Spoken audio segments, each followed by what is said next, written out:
pounding of my heart, though it doesn't answer questions. That's just the way it goes.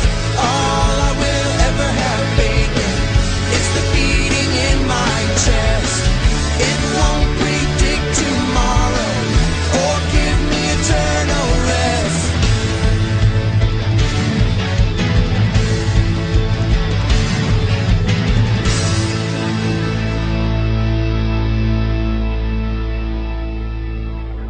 Inspector McGuire, be reasonable. My guests are all powerful people who need their sleep.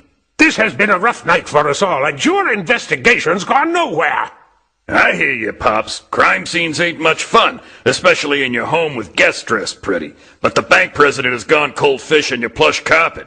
We can't let anybody go yet. Are you implying the murderer is one of my guests? Who else? The room he was killed in was locked from the inside. The culprit's only entry and escape point was the open window, but we're 3 stories up.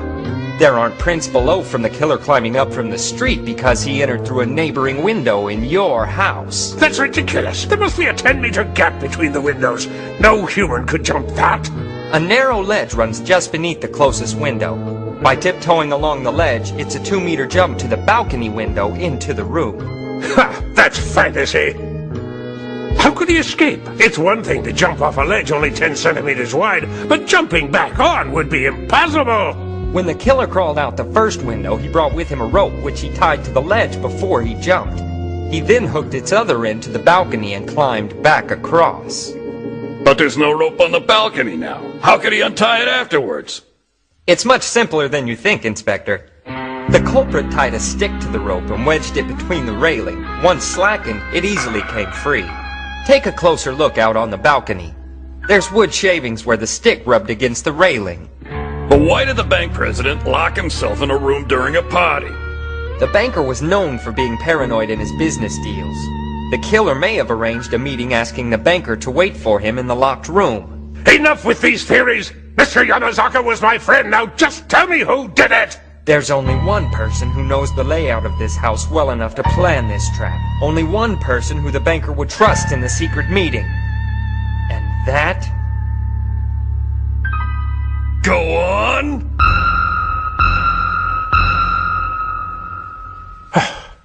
And that means you, sir! You think I'm the acrobat? I can't even stand up on this leg. Only one truth prevails. How did you do that? Damn reflexes! You've been able to walk just fine for the past 3 months. Want to fill him in, Inspector?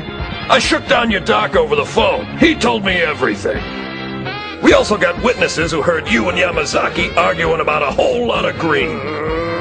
No, you don't!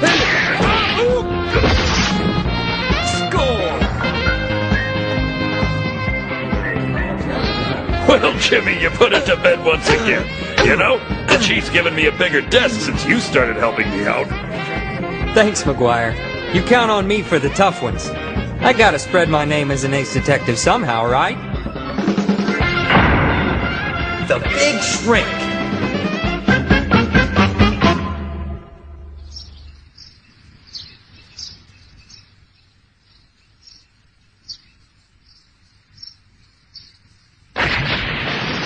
What was that? Hey, Doc, isn't it a bit early for explosions? I wanted to wake you up, Jimmy. Thought this would work better than that alarm clock I made for you. I'm always amazed at how many books there are in your house. Shelves on every wall. That must have been your father's secret to being the great mystery writer that he was. Didn't I tell you to stop moving? Oh, sorry. So, what's Dr. Agasa's latest? I'll tell you, my boy, but you have to swear to keep your lips locked. This is a big one. The rocket pack for the everyday civilian is so easy to pilot, it will revolutionize transportation. No more traffic jams. Okay, here we go now. Still need some modifications. Crazy old nut.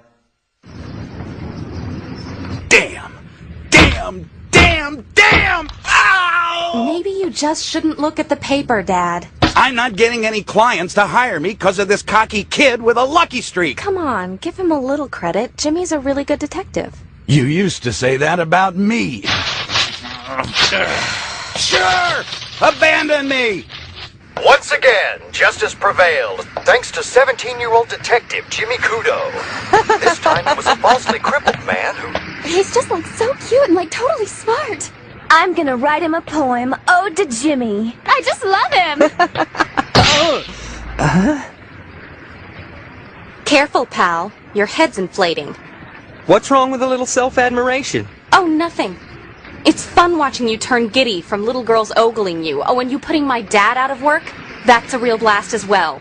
Hey, it's not my fault. Your dad hasn't solved a case since VHS was cool. If you keep talking like that, you will be next. Right. That's why you're the captain of the karate team.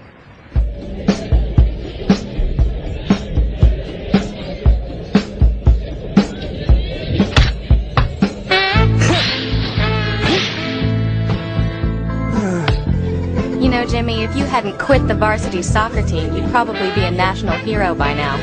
Yeah, but that's not why I played. I was really just honing up the skills I need to be a great detective. You know, the same reason that Sherlock Holmes learned to fence. He's a fictional character? Sure, but a real-life person had to make him up. I'm telling you, Rachel, Sir Arthur Conan Doyle wrote the great blueprint. Brilliant, highly cultured, and physically fit. He was perceptive. He could tell when people were lying and know where they'd been by the soil on their shoes. His reasoning was uncanny. He could even play the violin. Real or not, he was a perfect detective. If you're so impressed by it, why don't you become